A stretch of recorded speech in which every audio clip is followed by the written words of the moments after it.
So you'd like a more peaceful life, but you're not quite sure how to create one. I hear you. I struggle with that myself for many years until that little voice inside me got increasingly louder and finally said, something has to change here. I had reached a point where I was just tired of feeling as though life was always happening to me. I was tired of the noise, the stress, and the constant sense that peace seemed always just out of reach. Just, it'll happen once I get a certain amount of money in the bank, once this problem or that problem was solved, and once everything finally fell into place. But peace did not arrive because life suddenly became perfect. It began when I started making different choices about what I allowed into my life, what I continued to carry, and what I was finally ready to let go of. And that's what I want to talk about today. Not how to create a life where, nothing goes wrong, but how to begin building a peaceful life wherever you are right now. Now, first you need to become very clear about what your priorities are, what they really are, not what we've been taught they should be, or what, seems to matter to all the people around us, but what they truly are to you. For a long time, my career success and how my life looked like on the outside carried a great deal of importance in my life, I am sorry to admit. I had built much of my sense of accomplishment around those things. But eventually, I realized that having more time with my family and doing work that felt meaningful to me mattered far more, even if that work didn't bring in the income that I had once become accustomed to. It wasn't enough to simply know that. I had to begin living as though it were true. For many years, I don't think I actually even realized how little peace I had, to be honest. I was too busy living in survival mode, trying to manage whatever was in front of me on any given day and to live up to the expectations whose origins I'm not even sure I understand. And when you've lived that way for long enough, it simply feels normal. It wasn't until I began to awaken to the different way of seeing my life that I realized how far it was from the life that I truly wanted. I no longer enjoyed the career that I was working so hard to maintain. I didn't feel as safe or as settled where I was living as I needed to. And London had just become far too noisy for the person that I am now. Once I could see those things clearly, I couldn't unsee them, as they say. Peace became less about coping better with the life I had and more about finally giving myself permission to create a life that felt right for me. And that's what I want you to do as well. Another thing that brought me to that realization really was becoming increasingly aware of how quickly time is passing. As I got older, the years seemed to move faster and faster. And I began to see that the life I had once imagined I would have by this age had not materialized. And that some of the things I had, casually assumed might happen someday were quietly disappearing along with my youth. And that was difficult to acknowledge. But it also clarified something for me. I didn't want to waste any more of the life I still had, waiting for the right circumstances, the right person, or some future version of myself to begin living it. Now, I may not be able to create every part of the life I once imagined anymore, but I can be intentional about the life I'm creating now. And I can stop postponing the things that matter most to me as though time is unlimited.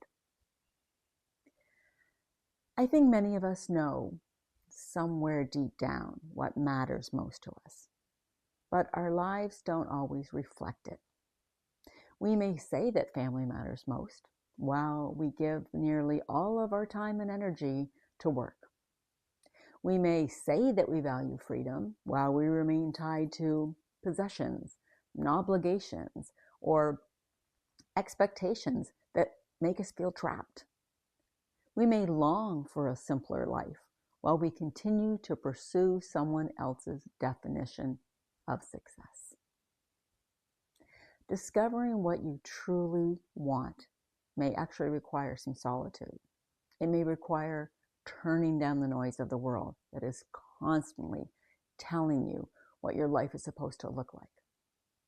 It doesn't matter if you're 30 or 70, the world has an opinion, doesn't it? It can be difficult to admit that what your soul is craving doesn't resemble the life that you've been encouraged to build. Perhaps what you really want to do is move to the country and raise chickens and live more simply. But all around us are messages saying that you should want the bigger house and the expensive car and designer purses and some kind of impressive career. There's nothing wrong with wanting those things if they genuinely matter to you. No one is telling you what you need to want and what's important. The question is whether they do, or whether you've simply absorbed someone else's idea of a successful life. Because I'd say it's impossible to build a peaceful life while you're living according to priorities that are not your own. And, I'm sure that if you're completely honest with yourself, or simply take the time to really think about it, there is something in your life that you would like to change. Maybe it's something significant, or perhaps just some dream that you constantly pushed into, someday. What is it for you? And what might your life feel like if you finally allowed yourself to make that change? But finding peace doesn't only come from making, enormous life changes and life decisions. Often it's built around those smaller choices that we make every day. Choosing to begin your morning with a few quiet minutes instead of immediately reaching for your phone, right? Maybe meditating, maybe practicing more gratitude, taking a walk, doing one thing at a time, and maybe stepping away from an argument, or simply giving ourselves permission to slow down. The large decisions mainly determine, I think, the direction of our lives, but it's the little daily ones that determine how those lives feel on a regular basis. One of the first things I began doing was simplifying my life wherever I could. We often think of simplicity in terms of owning fewer things, and that can certainly be part of it. The more we own, the more we have to organize, clean, and maintain, and eventually make a decision about. Since letting go of so many of my belongings before moving here to Vancouver Island, I have discovered how much lighter life can feel when there is simply less to manage. But simplifying your life goes far beyond your possessions. It can mean reducing unnecessary commitments, creating easier routines, spending less time with people who don't make you happy, and then maybe letting go of obligations that you accepted only because you thought they were something that you were supposed to do. Sometimes I think we keep making life more complicated without even realizing it. We say yes when we want to say no. We fill every available space in our calendars. We remain involved in situations that repeatedly drain us. We keep doing things a certain way simply because that's how we've always done them. Simplifying doesn't mean stripping your life of everything that's interesting or meaningful. Not at all. It means taking an honest look at what requires your time and your energy, and asking, does this add something worthwhile to my life, or is it simply making my life harder? Some of the greatest peace I found hasn't come from adding something new. It's come from giving myself permission to stop doing what no longer felt right for me. Closely connected, I'd say, to simplifying for me has been learning to be more present in my own life. Now, that doesn't mean necessarily slowing everything down. It can mean different things for everyone. Peace doesn't require all of us to live at the same pace. But what matters is whether we're actually present for the life that we're living, rather than always thinking about what's coming next or waiting for some future moment when life will finally feel the way we want it to. In my case, presence often looks like sitting quietly in the morning with my coffee, looking at the view, or walking without listening to anything. It means savoring the time I have with my grandchildren like it may be my last, and trying not to mentally leave one moment because I'm already thinking about the next one. Peace isn't necessarily found in doing less. Sometimes it's found in being more fully engaged with whatever we are choosing to do. And of course, what brings us peace can change as our lives change. The life I've created here is what I want now, but it doesn't necessarily mean it will always be what I want. At any age, we're allowed to grow, reconsider, and reimagine something maybe entirely different for our next chapter. For some bizarre reason, I recently found myself casually looking at camper vans on Facebook Marketplace. And then I was thinking, I wonder what it would be like to live in one of those for a year or two and travel across the country. Maybe someday I'll do that. Or perhaps I'll move back to Europe for 6 months. That's something that I actually researched when I wasn't sure whether moving here was going to work out or not. Who knows? Who knows what lies ahead? I certainly don't. And strangely enough, I find that peaceful too. Building a life that feels right doesn't mean deciding exactly what the rest of it must look like. It means living and being honest about what feels right to you now, while being open to the possibility that something different may call to you later. Life changes. Of that, I can absolutely guarantee you. And perhaps peace also can come from trusting ourselves enough to change with it. Another part of building a peaceful life is becoming more intentional about what you're allowing into your mind. It sounds a little strange, but social media can be wonderful. It can connect us with people, introduce us to new ideas, and allow us to be, part of other people's lives and connect us with them. But it can also expose us to a constant stream of opinions, conflict, bad news, and carefully curated lives that make our own life seem lacking by comparison. Sometimes we absorb all of that noise without even seeing it, right? And we don't realize how much it's affecting us. I found that it helps to unplug now and again, and I know you've heard this a million times, but put down your phone, turn off the television, return to the life that is happening around you right now. Not every opinion deserves your attention. Not every troubling stories need to be carried, and not every argument requires your participation. I dated a guy once who, I swear, every single day he'd send me some kind of news story or something he was unhappy about, and I kept asking him to stop. Personally, I don't want to spend my days complaining about things constantly. Turns out he did.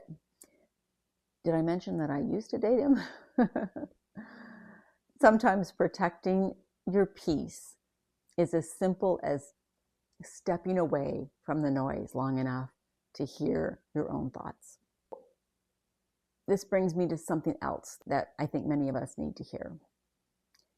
Peace is often found when you stop needing to win. There comes a point when being at peace becomes more important than proving that you're right.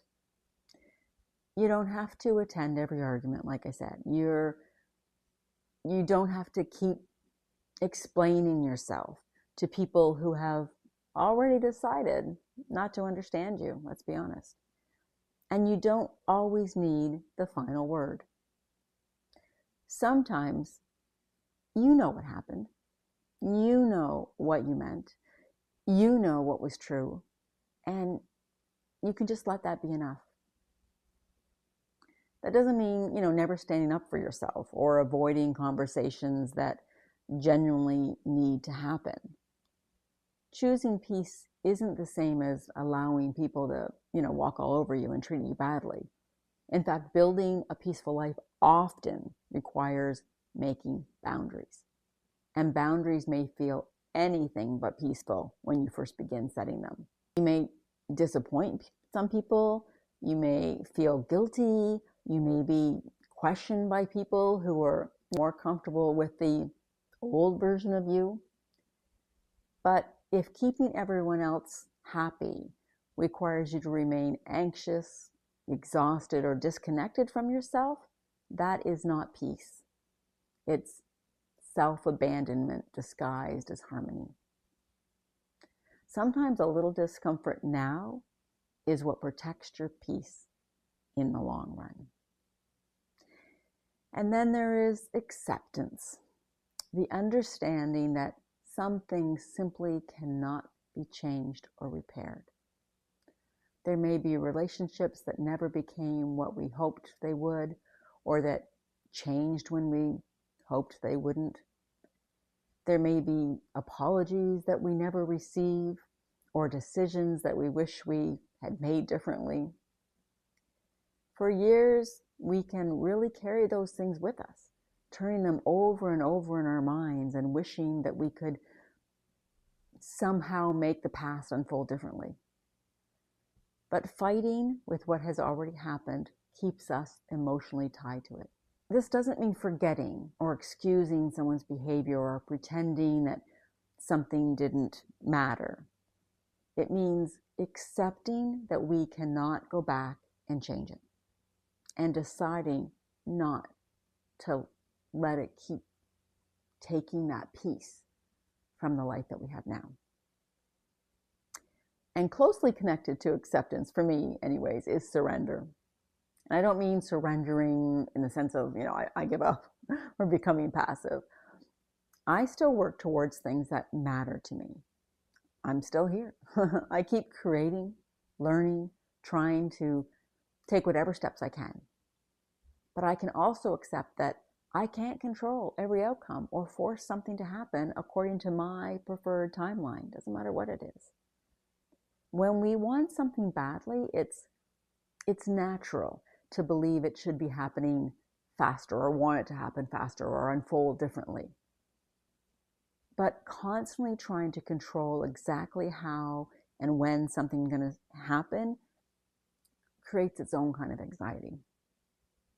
Surrendering means doing what I can and then allowing it to unfold in divine timing.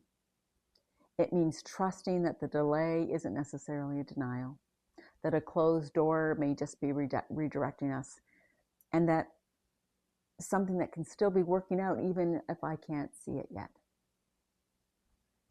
You may call that faith in God, the universe, source, spirit. The particular name doesn't really matter. It matters far less in the belief that you're not navigating all of this alone. That's my belief anyways. Soren Kierkegaard wrote, "Life can only be understood backwards, but it must be lived forwards." I always love that quote.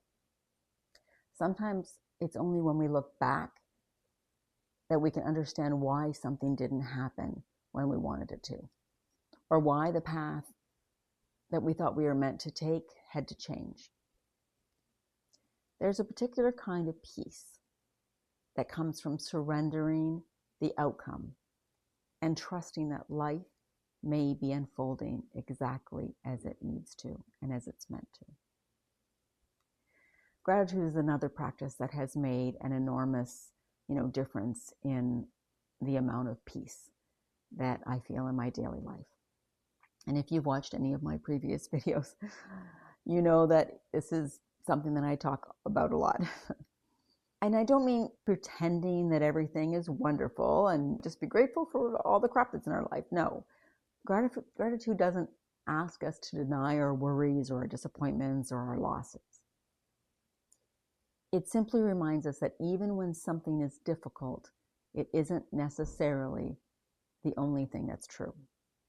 There is almost always something good happening alongside what is troubling us. When we're constantly focused on what is missing or what's wrong, what hasn't happened yet, or, peace then can feel like it's always somewhere beyond our reach. Gratitude brings our attention back to what is here. And the more we practice noticing those ordinary things, the more we begin to recognize that peace doesn't always arrive as one dramatic transformation. Often it comes in those little moments. That's why I believe that building a peaceful life requires both the courage to make the big decisions and the willingness to make the small ones on a daily basis. All of these smaller choices help support the larger decisions we make about how we want to live our life.